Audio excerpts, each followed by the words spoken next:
I'm just so glad that he was serving this opportunity for us to suffer in the archipelago and just to, push ourselves to the very limits. And I'm so glad that we did this race, and you feel on top of the life for weeks after.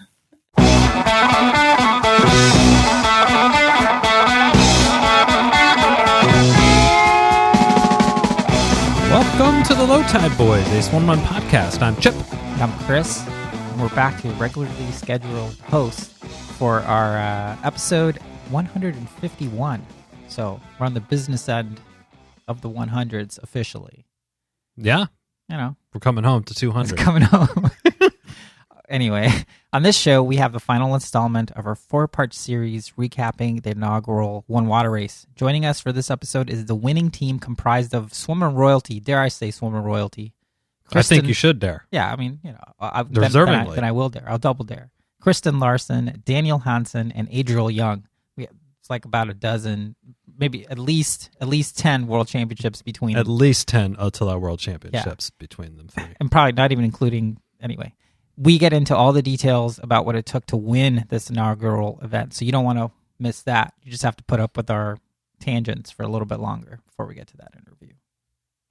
But first, training update. Yeah, tell us about it. Well, the update here is that there's no update. So we are squarely in our off season. We're like in the off. We're in the off season before the off season workouts start. Yeah, but those are starting very soon. I believe after Turkey Day is more officially starting the off season training. So now it's just unstructured time off from training. Mm-hmm. Ride the bike, go for a run, go on a hike. Mm-hmm. Keep sitting on the couch, whatever floats your boat. Yeah. It's free to happen now. Plan your Thanksgiving menus, all sorts of stuff. Yeah. But now time for this week's shoutouts. All right, so our shoutout this week goes to Katie Tobin. She sent us a DM not too long ago and just stated that she was loving the podcast, and we're loving that she's loving the podcast. It's mission accomplished. Love to hear it. Yeah, so she's planning on making our quote-unquote Swimrun debut in 2023 and is looking for a female to partner with at these events. I heard tell about this. Yeah, so, if Nicolas Remires can't work his magic, we'll humbly give it a try. No promises. But so we're looking for a female partner for Katie. Yeah. Okay. We're now entering the matchmaking space. We're in it. No. This is a one-off. Well, if you're looking for a female partner, hit us up. Hit us up. Now, on to this week's Feats of Endurance. So this week's runner is Rococo, who posted a coastal swim run on the Brittany Coast in France over the weekend. Looked like a very cool route over there. I'm telling you. France is where is that? France, they know what their swim running's about up there. They know their baguettes over there. And they know their soft cheeses as well. Soft cheeses. Yeah. So, if you want to get a Feats of Endurance award, which is merely just a shout out on this show, be sure to join the Low Tide Boys Strava Club. Then you can join fellow swim runners and Low Tide Boys fanatics around the world as they train for stuff, or maybe they're also in their off season mode. But you won't know until you join the Strava Club. So, head on over there. Give some kudos, receive some kudos, and all that sort of good stuff. Now over to the news desk, where we'll talk to Chris for This Week in Swimrun.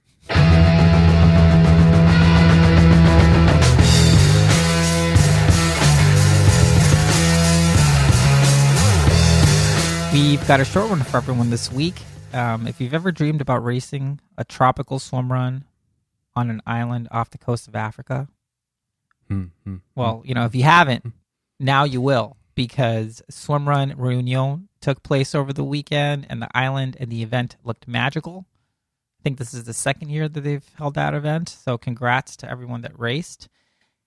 While it's a bummer that Swimrun season is it's practically over in the Northern Hemisphere, the Southern Hemisphere is like, hold my beer. Mm-hmm. Over the weekend, Torpedo Swimrun hosted their Cape Swimrun event in South Africa, dubbed Africa's original ocean swimrun. This event looked intense. I mean, they were doing a great job on social. They were just their IG was lit. I was reviewing some of those videos. That was some ocean, but it was intense. Swimming. But it looked fun. In other news, Wild Swimrun recently announced that their first camp for 2023 will be on the beautiful island of Mallorca. Fun fact: that is where my wife and I went on our honeymoon. Oh. It was lovely. The camp will take place on March 23 through 26. We expect this camp to fill up fast, so head over to their website. The link is in the show notes to sign up. That's it for this week. Feel free to reach out and let us know if there's anything you'd like for us to mention on the show. Now for a little bit of show business. So if you're like us, your email inboxes are about tapping out with all the bombardment from the Black Friday emails they've been receiving. Oh my God. It's like Black Friday started last month. It starts now. So while you're listening, although it might be a little bit annoying to add another Black Friday sale into your plethora of them, now through the end of November, use the code Black Friday has no meaning. All one word. All one word. You can find it in the show notes as well. You can save 15% off in the Low Tide Boys store. We have some popular items, would be the cozy beanie for this time of year if you're in the northern hemisphere. I've seen in Sweden, it's snowing. They got 2, 3, 4, 10 feet of snow. Winter's here. Winter's coming. Yeah. Get your Low Tide Boys beanie. We have a few limited edition cotton candy hoodies in smaller sizes. Yep. Lars was wearing one if you were at Swimrun Austin. Yep. T-shirts, stickers, all sorts of goodness. Yeah. Black Friday has no meaning. Save 15%. So support the Low Tide Boys this Black Friday. Yeah, exactly. It's a doorbuster. Help us clear inventory so we can get more shit to sell. Totally. Now, without any further ado, let's get into our One Water Race Part 4 conversation with Team 4, Sweden and Australia. Yeah, I mean, what an honor to get Kristen, Daniel, and Adriel on the same show. I mean, the only one missing was the team's boat driver, an OG swimrunner himself, like he did Attila back in the 2006s. Johan Hasselmark, he couldn't make it because he had an issue come up at the last minute. You know, at this point, anyone who's listened to this show enough knows that Team 4 won the inaugural race, but there's so much more to the story than just like the 47 hours that it took them to traverse the entire Stockholm Archipelago. This interview, we chatted about their preparations, their trepidations, and their aspirations going into the race, and really got a flavor of their epic race experience. This was really eye-opening conversation for me, Chipper, because these are some of like the best swim runners in the world, most experienced.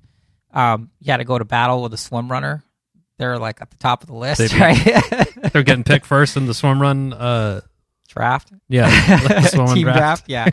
You know, so it was really. I mean, I just really taken aback by this conversation. Thought it was awesome. Yeah, I mean, I feel very very honored that they all came on to chat with us. It was really excited to get them all on the show, like you mentioned. And yeah, I mean, we are rooting for everyone in the One Water Race. One, just to finish is a tremendous feat, let alone in 47 hours and taking the W there. But yeah, great conversation. They shared a lot with us, and I thought it was great. Plus, you hear about some of their plans for next year, maybe? Yeah, maybe. No spoilers. No spoilers. But let's get into it now. Our conversation with Kristen, Daniel, and Adriel. Team 4, Sweden and Australia. One Water Race. Black Friday has no meaning. Save 15% off on a beanie. lowtideboys.com/shop? Store or shop? Sure or stop, one of them. Yeah, try both. Worst Black Friday sale promo ever.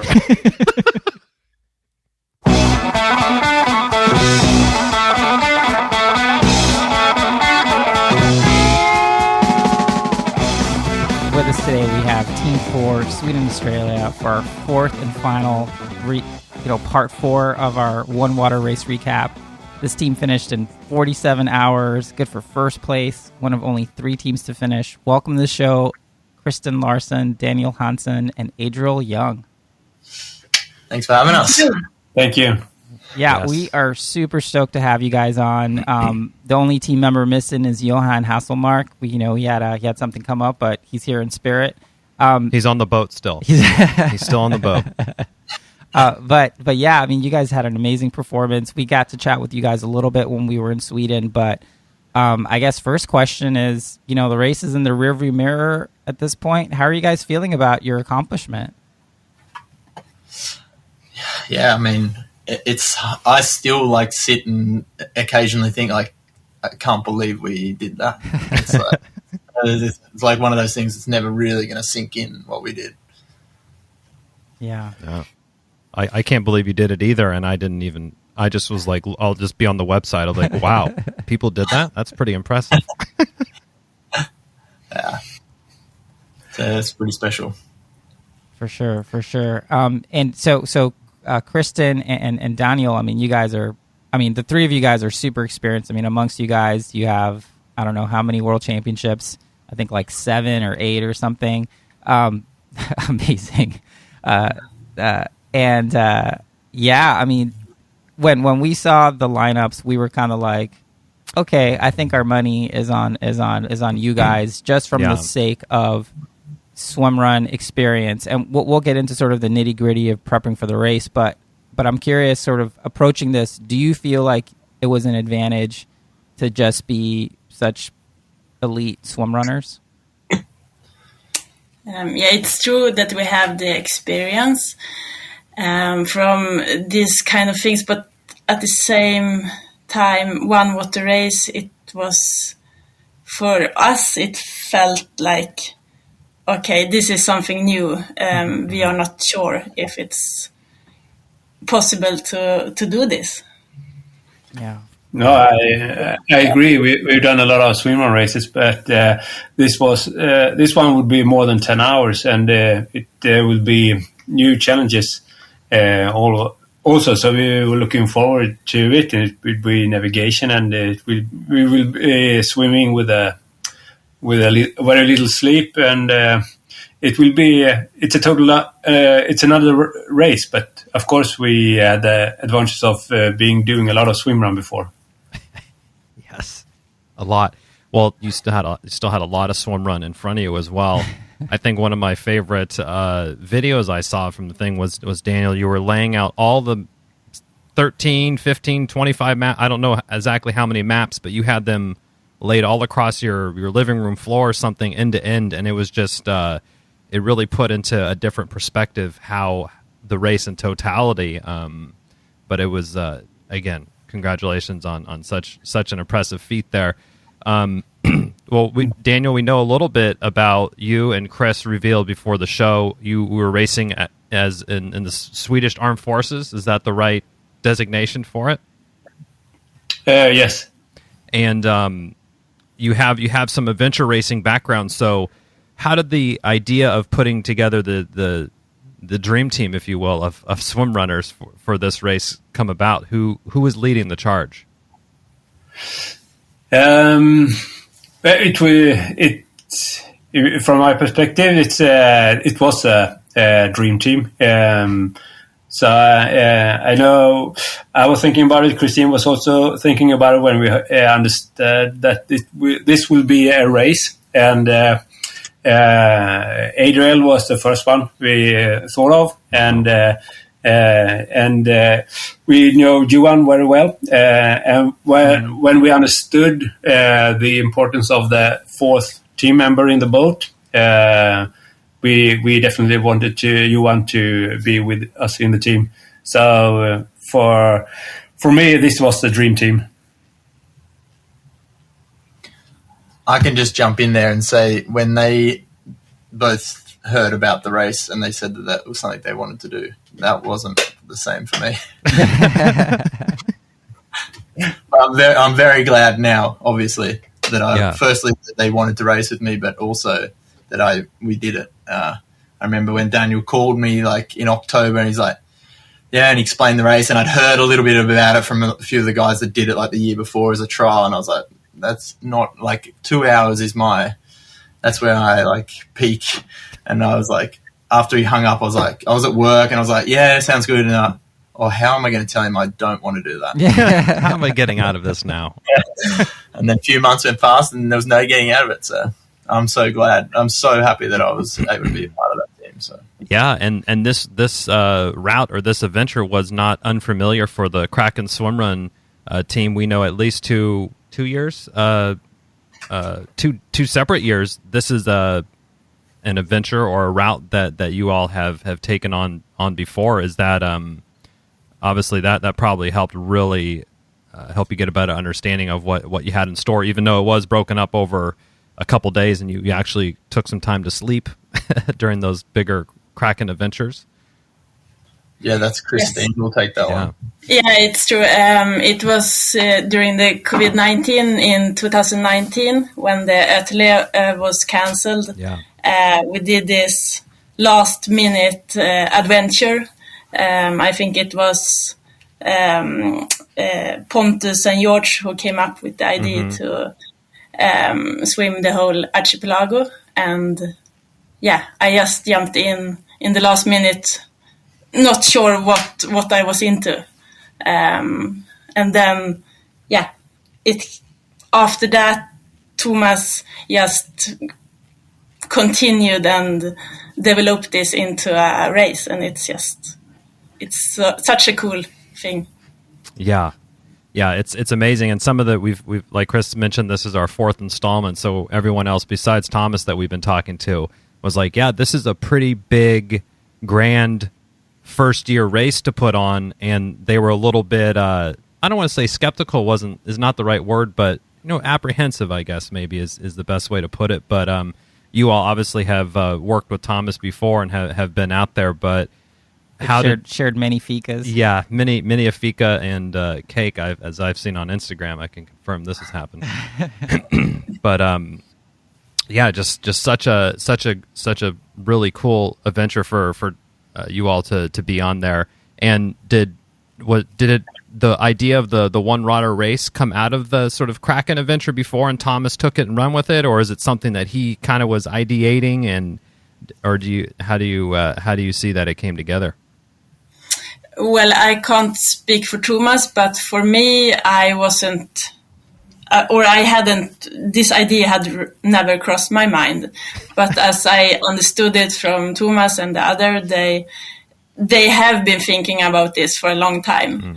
And I'm just so glad that he was serving this opportunity for us to suffer in the archipelago and just to, push ourselves to the very limits. And just as Adriel told in the beginning, I'm so glad that we did this race, and you feel on top of the life for weeks after doing something like this.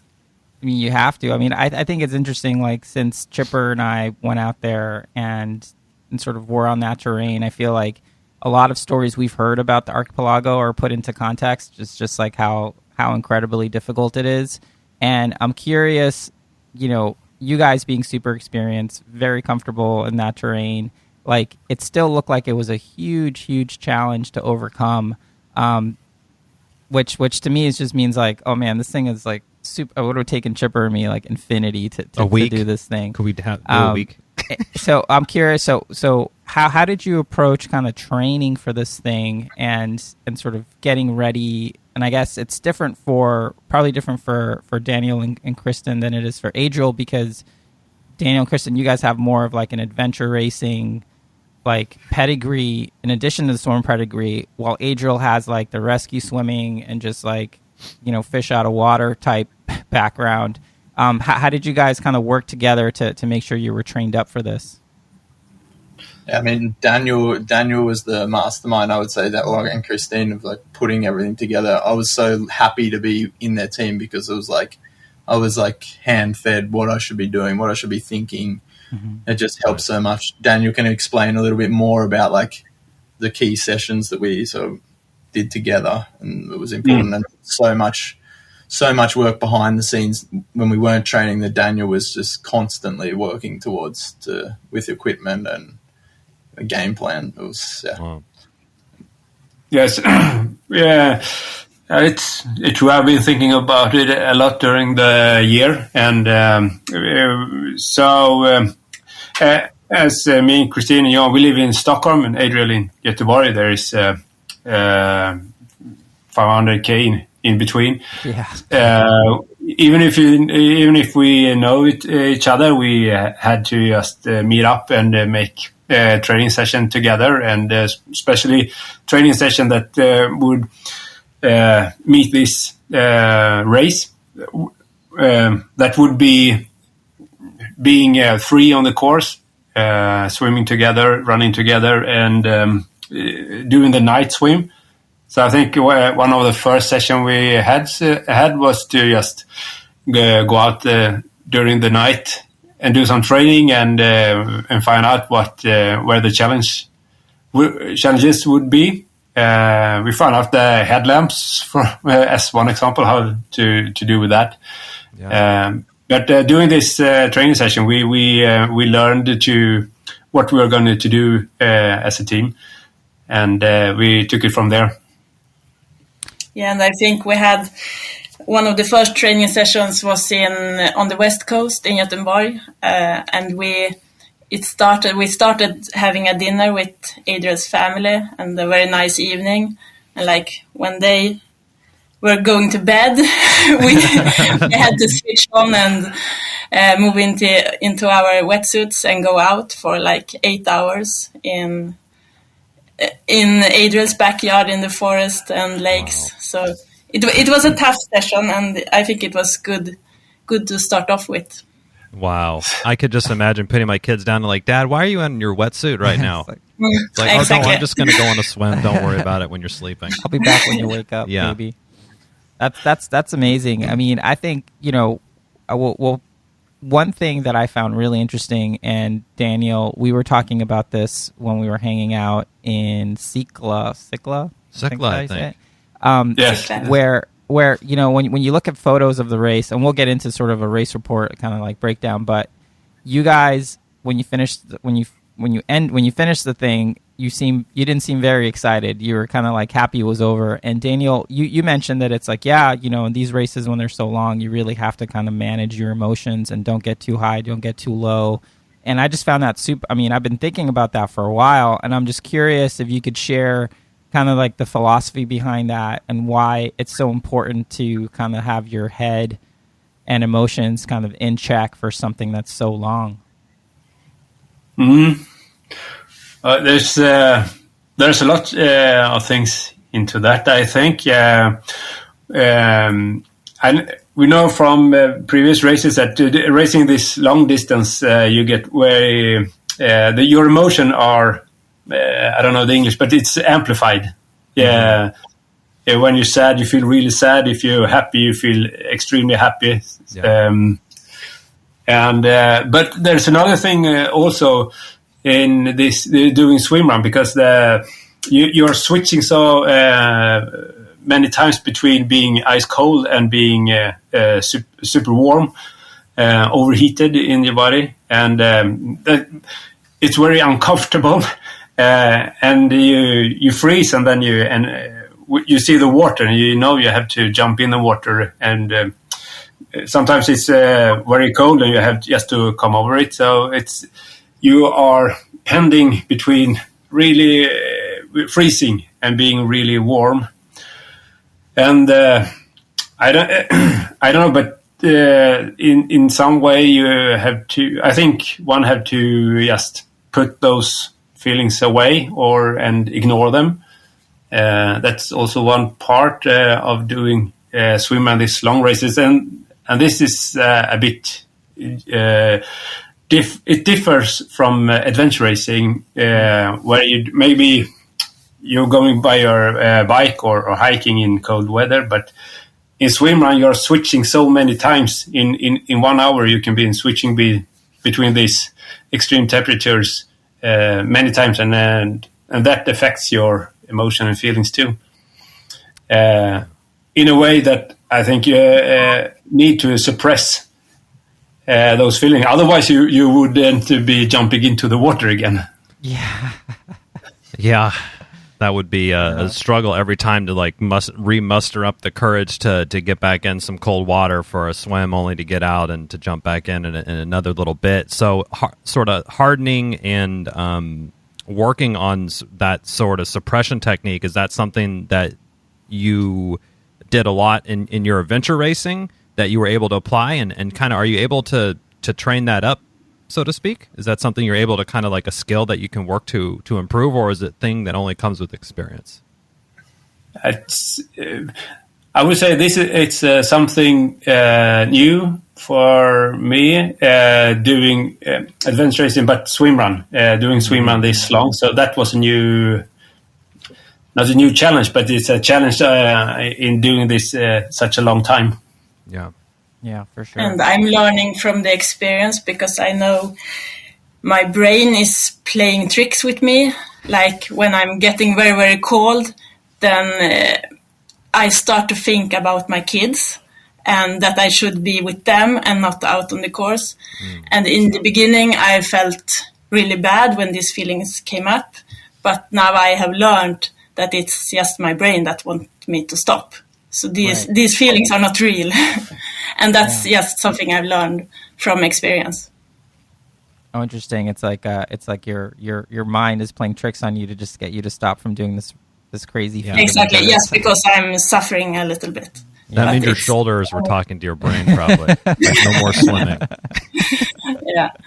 No, but I mean, you need to work a lot with your mind. So sometimes I can think like this training at Adriel's place. In one way, that training session was harder than the race, because my mind was not in the right place. Yeah, and we knew also that it will be hard. We had good weather, I would say, at this race. It wasn't too cold. It wasn't too windy. But it could be. It can be much worse, temperature and windy. So the beginning of the summer in Sweden was rather cold, and we did some practice in the north part of Sweden in the Älvar. In the rivers? In the big rivers, and they are rather cold, just to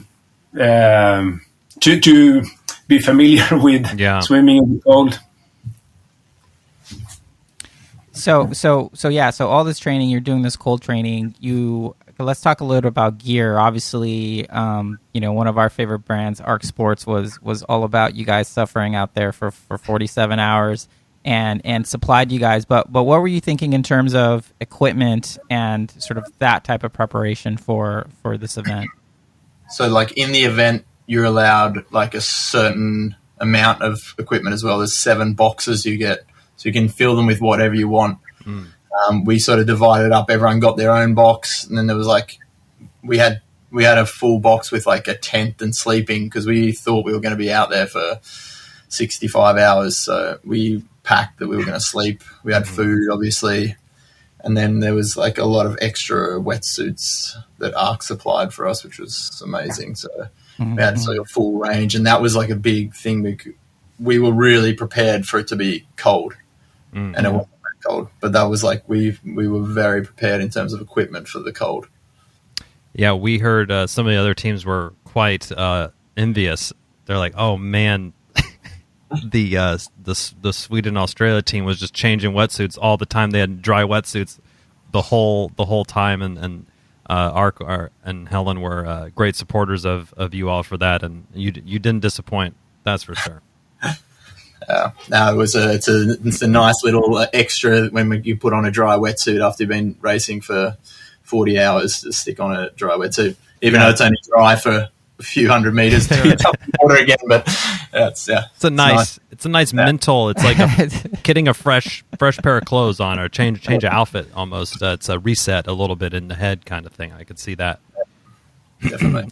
And then for some of the longer swims, we heard that teams were going with the full length. One particular was that 7. There was a 7K or about a 3-hour swim during the night. And were you all in your full wetsuit as much as you sort of expected? Yeah, there we pulled on full wetsuits for that swim. We had our swim run wetsuits under as well. Okay. And then, as Daniel said earlier, we were so lucky with the weather. Like it was so warm for that time from what we were expecting. So yeah. So it has to be sort of emotionally like a lift. Is like, hey, at least it's not freezing cold.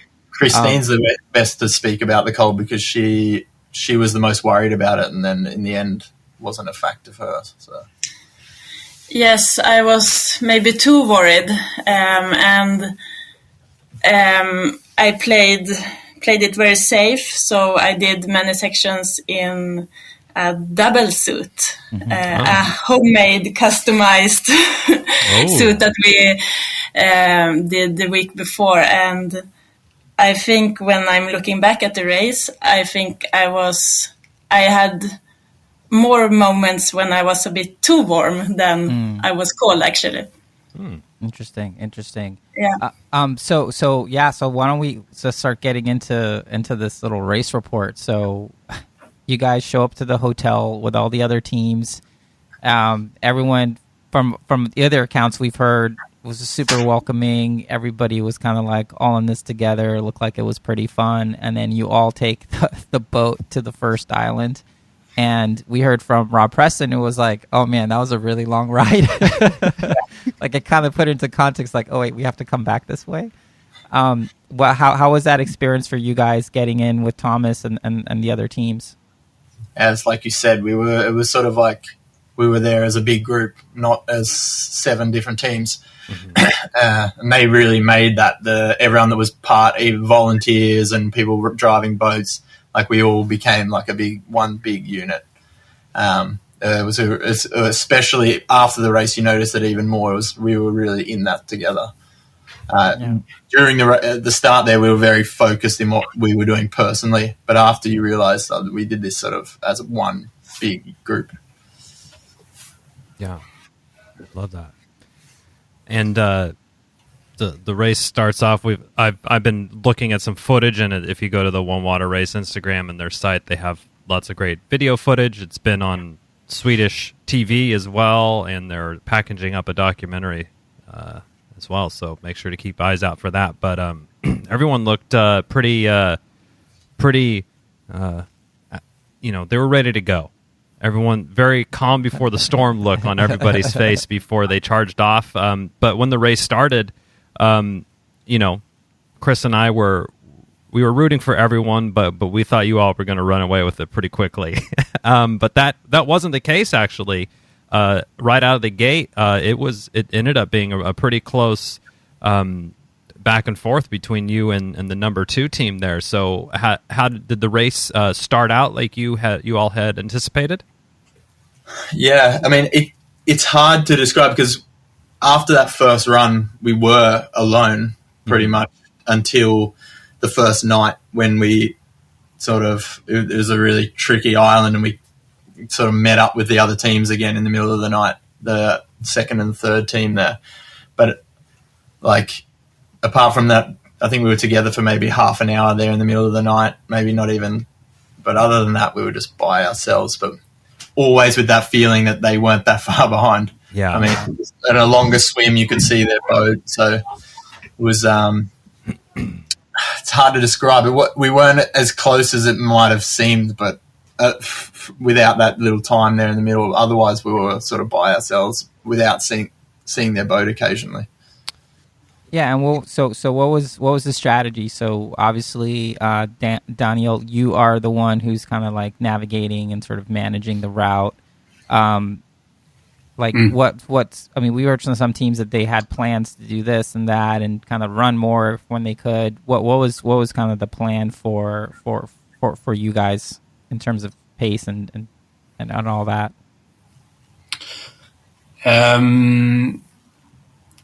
We talked in the team just to do our own race from start, and we had it off in our own pace.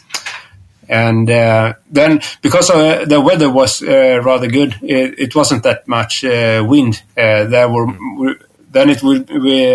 We choose more to do straight swims. and I think the other teams did it as well, but it was because of the weather. Gotcha. Nice. So yeah, I mean, we've heard that again from the other teams that the sleep dev, as the adventure racers call it, is a real thing. And Adriel, I know that you mentioned to us that was one of the things you were most worried about, just being like super sleepy out there. Tell us a little bit on how you did that come about? Yeah. How did you deal with it? That was definitely the thing I was most worried about. But I was really happy that we'd packed things to sleep. So that was in my head. Like, when we get tired, we're going to sleep. And then we went so fast that opportunity never came up to sleep. But definitely the second. I had one swim where I was like, I tried to close one eye and then I tried to close the other, and then I was like, I actually can close both eyes. I'm just swimming here, for a few strokes, and then I'd fallen asleep, but I was still swimming. Leading the group. Wow. Whoa. I swam 90 degrees, and I just remember someone calling out my name, and I was like, I realized what. Wow. And That's reality. Swimming. That's a new thing. And then the second morning, before the sun came up, then I had a bit I just have this memory of running and every little bit of grass I could see. It was cold. And I was like, if I could just lie in that for 10 minutes, it was on and on in my head. And then it just disappeared when we jumped in the water. But there was one run there I was just like, oh, that grass looks so good. Or that grass just for 10 minutes. Turned into a pillow. Yeah, giant luxurious bed. And Daniel and Kristen, so you guys are experienced, sleep dev people, done multiple adventure race and have titles and all this stuff. How are you helping Adriel kind of deal? Besides not letting him sleep in the water. Yeah. Exactly. Since he is our front swimmer, it's not good. Adriel, it wasn't a problem for him, but I was a bit stressed the night before the race because I know I always have problem to sleep before. So I'm not stressed about that, but we were laying in the same room, and I noticed that Daniel was not sleeping, and that stressed me a lot because he is our navigator, so he needs to be to be able to use his brain a lot more, and he always sleeps before the races. So this was new for me, and super stressful. Yeah, I don't know. I was stressed, so I had a hard time to sleep the night before, and was a bit surprised of that. And and I agree. I need to be focused, because if I take the wrong turn, my team will be angry, because it's a long race and we don't want to do it longer than it has to be. No bonus miles, please. No bonus miles, no. Right. But well, it's possible. From the experience, we know that we don't die from it. It just makes it a little bit harder. And from the experience, when we are aware of what will happen with the brain when we don't sleep, so we can help each other more. From we know that we all have different up and downs during the race.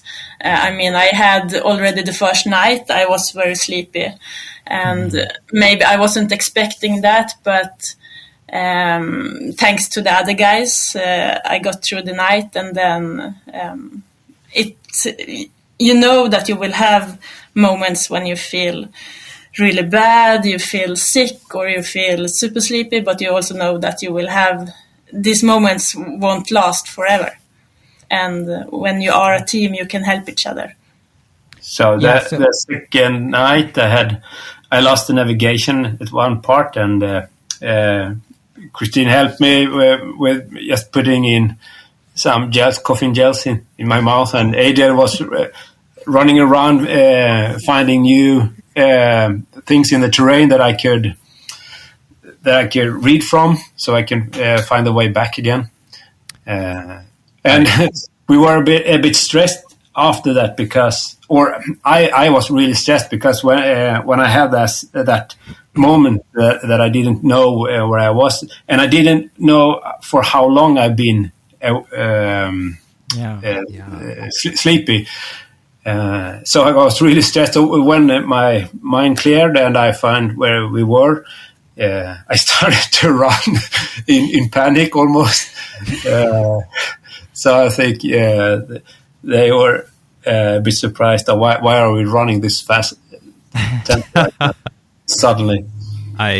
You told us that story in Sweden, and I was going to ask you to tell it again because it was the picture that I had in my mind of it playing out was just Adriel running through the woods, Adriel just we're looking for a rock or some big tree somewhere, and then the vision of Kristen just shoving caffeine gels into your face while you're sort of like checked out like mentally, and then all of a sudden you snap back to it and you just take off running like you just found the way. It's this way. He took off running. He really took off running. Like we were running like 4:30 pace.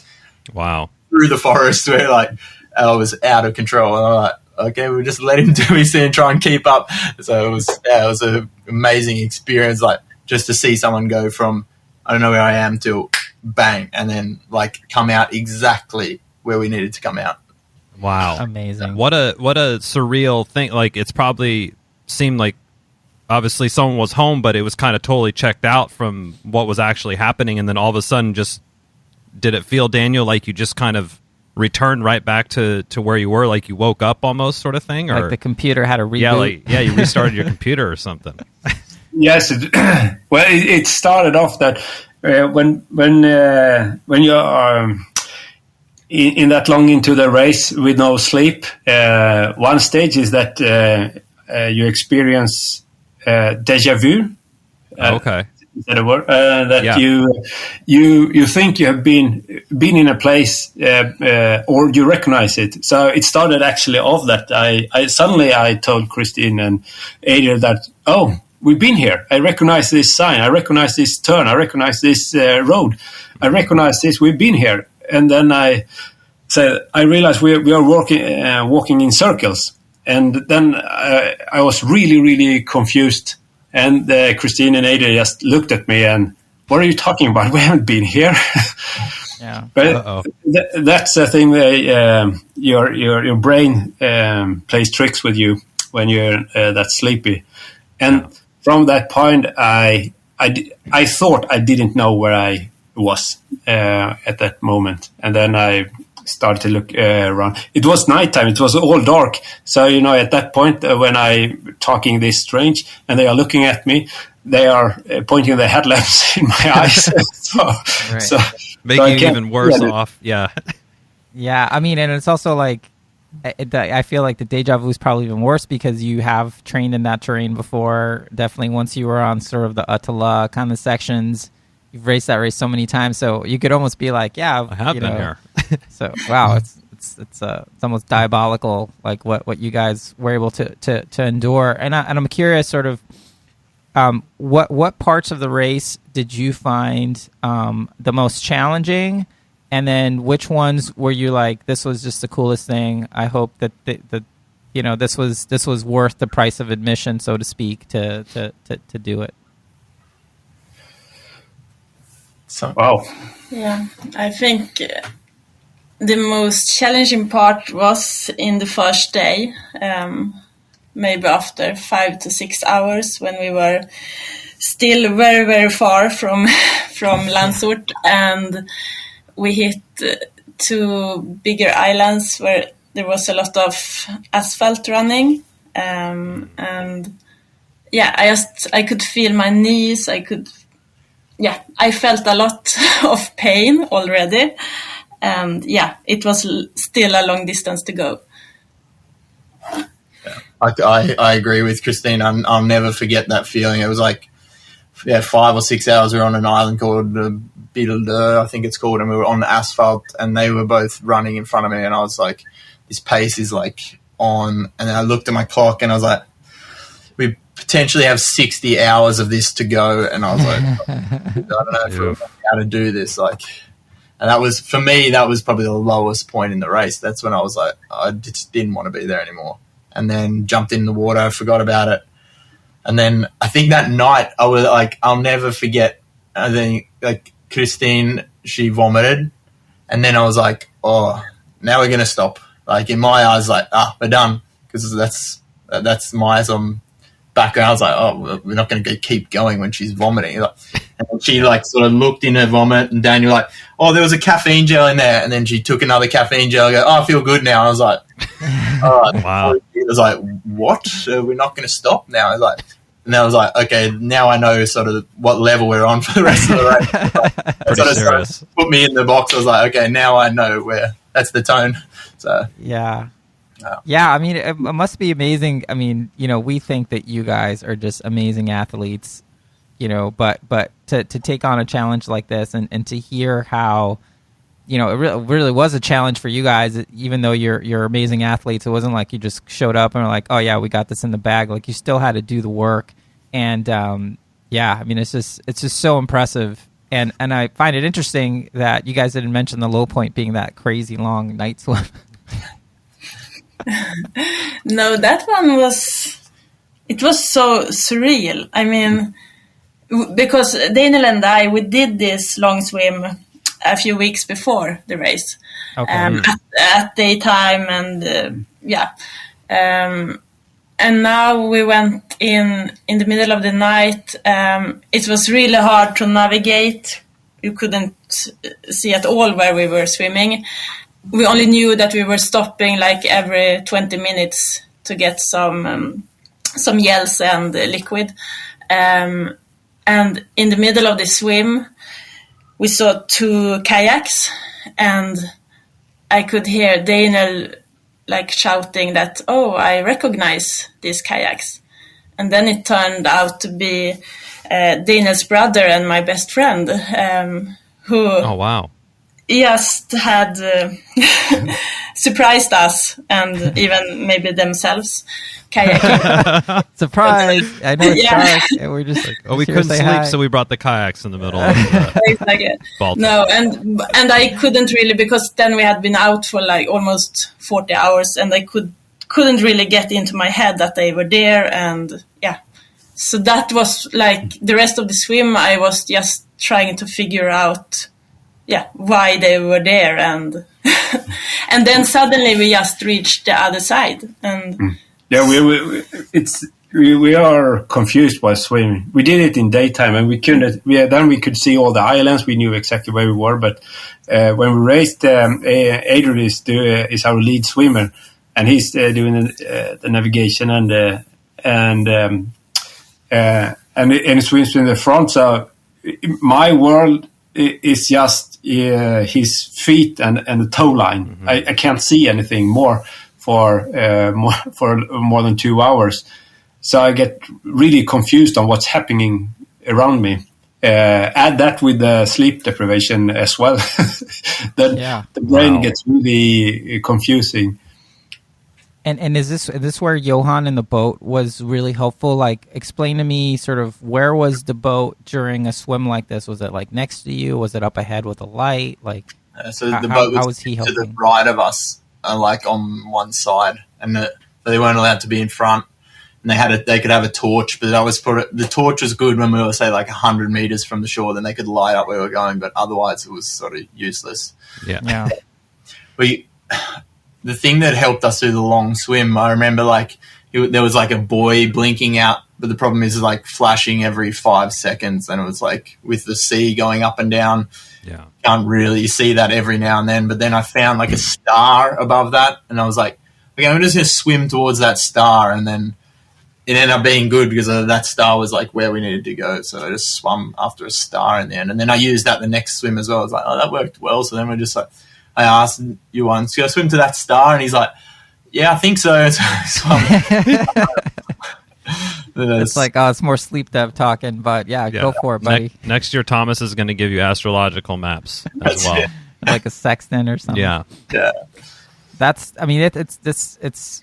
We have just so many questions because this thing is such a feat of endurance. But I think, if you could sum it up into what the experience meant. Obviously, winning is great, but like, how do you feel like completing something like this has helped you level up, or you know, in hindsight, changed, how do you feel about this experience? Yeah.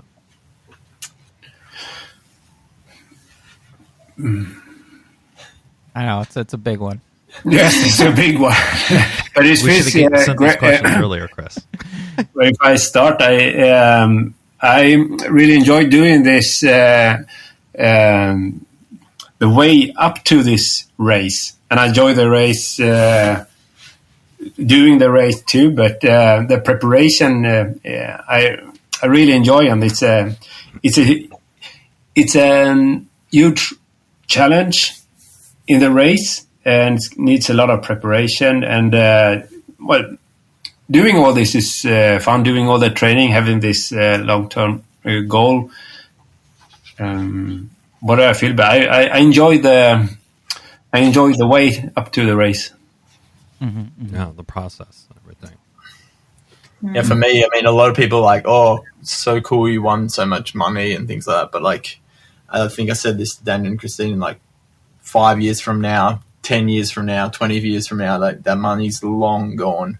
But the memories I'm going to have from this race, they're always going to have them, like the experience, the experience with the big group, but especially the experience with our team there. Like that's something I'm always going to hold like really special. Like, maybe we do it again one day, but that being there the first time ever and like having the race that we had, it's always going to be pretty special to have that with me. And that's sort of exactly what I was looking for in terms of swimrun. Like I love Ertele and I love racing there as well. But then I was like, this was like the next thing for me. And the next thing for me, not just with swimrun, but in terms of sport and a challenge. Mm-hmm. And this was like the thing that I needed, and that we had that experience that we did. It's like something I'm always going to hold pretty specially to me personally. Yes, How about yes, you, I fully agree with Adriel, and maybe I was not enjoying the preparation as much, not as much as Daniel told him here. I was feeling very insecure how to manage this, I couldn't really enjoy the preparation. So I felt like reaching the finish line, I felt more like, wow, this was so cool, and I really want to do this again. Like more of that feeling, and like enjoy the preparation and having a bit more self-confidence doing it. Yeah. Nice. So I guess like the 100,000 krona or euro, I don't remember what the price was. Was it in euros? You know, the 100,000 euro question is, Thomas has already announced this is happening again. Are you guys defending your title? Too soon to ask that question? No, it's we are heading for it. Nice. Yes. I like it. Nice. Another tune-up race for Attila, Adriel. I've learned my lesson. Yeah, I mean, so I think that bears mentioning. So when we saw you, Adriel, I think it was like the day before, Sunday, 2 days before the race or something. You're like, yeah, I'm doing Attila. Well, not sure what's going to happen. I haven't. My body just started coming around like this week. I mean, again, now having done Attila and being able to put that into context a little bit, it seems to me insane that you would be able to 2 weeks after just podium the world championship. Throw down an impressive performance like that. Like how? I like when we started One Water Race, the whole time I was just waiting for my body to give up and like we can't go anymore. And that didn't happen there. So then I was the same thing on Ertele. But there it sort of did, like when I got to that second long run, I don't know, Daniel's probably better with names there. Namda. But that's when like the legs were like, no, it's not as, you can't just keep going like this. There was some resistance. There is a limit, Adriel. Ulna was slow, but I'm so glad I got to do that as well. Like, and the body let me get through that race. So it's it's been a good season, so I'm really happy. Yeah. I mean, super impressed. You guys are awesome. Thank you so much for taking time and sharing this journey. Congratulations. Again, we knew you guys were going to win it, so for us it was just confirmation of what we already were expecting, but you still had to go out and do it, and congrats on just an amazing race. Absolutely. Thank you. Thank you. Yes, and maybe we'll see you in Sweden next year. Yeah. Hopefully. Sounds great. Hopefully. Yeah. Cool. Thank you guys. All right, thanks guys so much. Awesome. Have a great one. Thank you. Thank you. Well, that's it for this week's episode. Thanks so much for listening to the show. Make sure to subscribe wherever you listen to podcasts and leave a review, since that's the best way to help other people discover the show and the sport of swim run. Sign up for our newsletter at lowtideboys.com. That's boys with a Z. And check out our meme page at the Low Tide Boys on Instagram. If you have any suggestions for the show or questions for us, send us a DM or an email at lowtideboys@gmail.com. We'd like to thank Riding Easy Records for our show music, and of course our wives for their support and tolerance of all our swimrun activities, podcast, and other stuff. Yeah, other stuff. Way to keep it PG. Finally, you can support our efforts on Patreon. Until next time, get out there and go for a swim. Go for a run. Then another swim. Then another run. And then another swim. And then another run. And then just keep going. Until you're done. Or maybe can't And then stop.